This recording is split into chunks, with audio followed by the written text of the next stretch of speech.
guys, welcome back to my channel and welcome to today's video, which is going to be the adult unplugged book box for March, and I am super excited to get into this. It arrived today, which is super early. It's only like the 5th of March. Usually I don't get mine until like around the 10th or afterwards. So I am super excited that this showed up at my door today, and I can't wait to unbox it for you guys.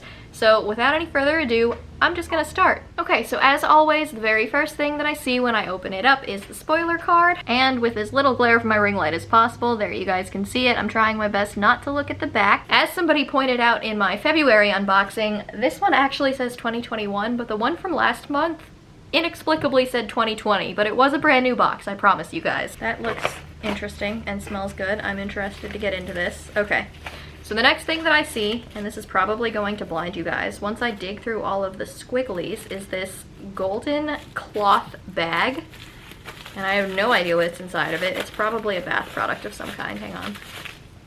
Ha, that's so perfect. I don't know what to do with that. We'll just set it right there. Okay, so this is a hand sanitizer spray with essential oils, and it says for 2020 visionaries, and then it says Darrow.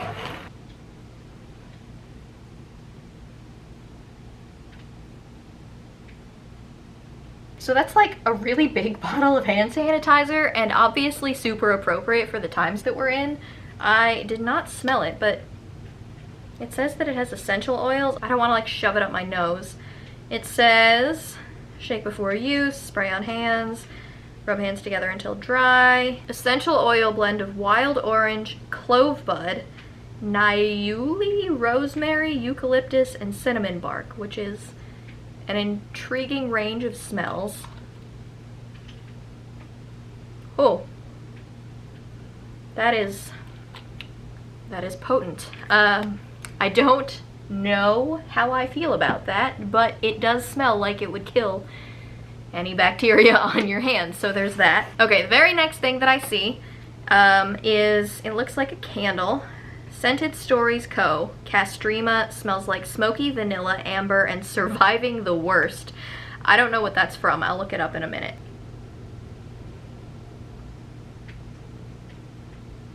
Ooh, this smells fantastic. It's a little like incensey, which I don't hate. It's not like overpowering. That smells so good. I definitely like it a little bit better than the other one. Let's see. So the candle says, based on the spoiler card, the candle is based off of the 5th season. I don't recognize the Castrema and well, I get the surviving the worst thing. I read 5th season once last year, but I don't know the reference, so maybe you guys do, and if you do, please let me know. So the next big item that I picked up is a bag, and it says Sudsy Duck Soapery Unplugged Book Box Rin Bath Fizzies. Smells like poppies, grapefruit, and shamanic powers, and it looks like it's just like a bath fizz, bath powder kind of a thing. I'm terrible at describing this stuff, but it is sealed, which is nice. Can I smell it through the bag? No, I can't. It just smells like plastic. We'll get there in a minute. I'm gonna try and see if I can open just the corner of this to smell it.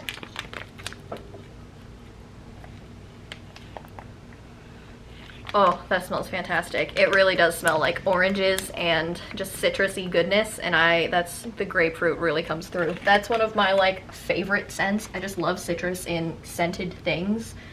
It always smells so fresh and clean to me. And obviously that is inspired by the Poppy War because of Rin, that I did recognize. And oh, I don't know if I mentioned that the hand sanitizer, it said Darrow on it, so that's definitely Red Rising inspired. And then the next thing that I picked up is, it looks like a notebook, and it says Blink and the Years Fall Away Like Leaves by V.E. Schwab. Oh, this is so cute. So it is totally a blank notebook, but it has like places where you can put, so it's got like a space for the date, and it's totally blank, and then over here you can mark like the day of the week and like what the weather was like that day, I guess. So that's really cool. I always need a new notebook, and I haven't read it yet, but I'm going to say that that is inspired by The Invisible Life of Addie LaRue. Let me double check to make sure. Okay, so the spoiler card does say that it is inspired by The Invisible Life of Addie LaRue by V.E. Schwab, and it also says that it was made by Petrichor Inc., who I believe was one of the vendors for one of the previous boxes, and I liked what they had in that as well. And that notebook is just gorgeous. I might take off the plastic wrap, which I think was just on there to keep it safe, but overall, I think it's absolutely beautiful. Okay, I think I'm down to the very last thing before the book, and that looks like a bookmark. Oh my gosh. Okay, so this is inspired by The Magicians, and it says, "Am I hallucinating? Break bills. If you were, how would asking me help?" And then on the back, it says, "The moment I discovered magic was real was the moment I discovered myself." And it even has, so it looks like there's a little Quentin on the bottom and the Break Bills logo. Things are falling. And then on the back is the quote, and I don't recall her name. I don't think that it's Alice. It's the other one, the one that he was friends with before they go to Break Bills Academy.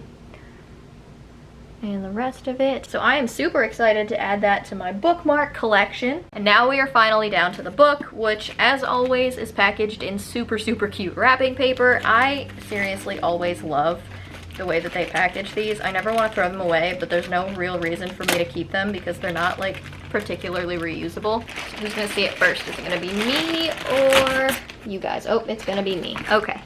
So it looks like it is The Conductors by Nicole Glover, and I did also have it spoiled for me this month as well, so I did know this was coming. I received an ARC of this from NetGalley and Houghton Mifflin Harcourt. This just came out, I believe 2 days ago, so on March 2nd is when this officially came out. This was such a good book, and I talk about all my thoughts in depth in, I believe, my wrap-up, which I just posted on Monday, so I will link that. And I will also link my vlog from last week because I talk about it a little bit more in depth there as well. But I'll just read the first part of the back for you. So, Hetty Rhodes and her husband Benji were conductors on the Underground Railroad, ferrying dozens of slaves to freedom with daring, cunning, and magic that draws its power from the constellations. With the war over, those skills find a new purpose as Hetty and Benji solve mysteries and murders that white authorities would otherwise ignore. In the heart of Philadelphia's 7th Ward, everyone knows that when there's a strange death or magical curses are causing trouble, Hetty and Benji are the only ones who can solve the case. But when an old friend is murdered, their investigation stirs up a wasp's nest of intrigue, lies, and long-buried secrets, and a mystery unlike anything they've handled before. With a clever, cold-blooded killer on the prowl, Hetty and Benji, testing their magic and placing their lives at risk, will discover how little they really know about their neighbors and themselves. I made absolutely no secret of how much I loved this book in both my wrap-up and in my vlog last week. I enjoyed every single second of it. The relationship between Hetty and Benji was top-notch, and it honestly took priority for me over the actual mystery that they were trying to solve.